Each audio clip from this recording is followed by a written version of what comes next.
Un amour impossible, un drame et une pointe de fantastique. Voici l'ambiance tout en ombre et lumière de cet opéra. Lorsque Giuseppe Verdi l'écrit en 1857 pour le théâtre de Rome, il s'inspire de l'histoire vraie du roi de Suède, Gustave III, assassiné lors d'un bal masqué dans l'Opéra Royal de Stockholm qu'il avait lui-même fait construire.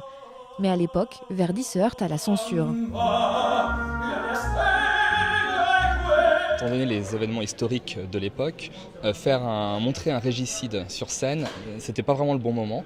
Donc on lui a dit bah oui pour l'œuvre, mais non pour le régicide. Donc il a déplacé l'histoire à Boston, aux États-Unis, avec le comte Ricardo et donc tous les autres personnages aussi avec d'autres noms.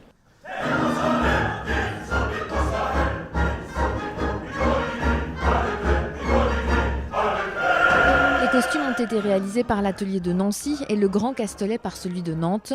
Sur scène, 4 danseurs professionnels, 30 artistes de chœur et une dizaine de solistes se relaient. Des personnages auxquels Verdi était très attaché et qui interprètent l'un des opéras les plus romantiques du répertoire du compositeur italien. C'est une pièce où il y a beaucoup d'amour en fait. C'est assez intéressant parce que bien sûr il y a l'histoire d'amour d'Amelia avec le roi. Il y a une forme aussi d'amour du comte Ankarström vers son roi dont il est très fidèle jusqu'au moment où il découvre la trahison.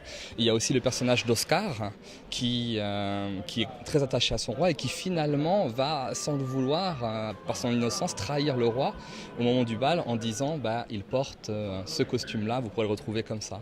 Donc c'est une pièce où la psychologie des personnages est très intéressante à étudier et à développer. Le bal masqué est à découvrir sur la scène du Théâtre Gralin jusqu'au 21 mars prochain.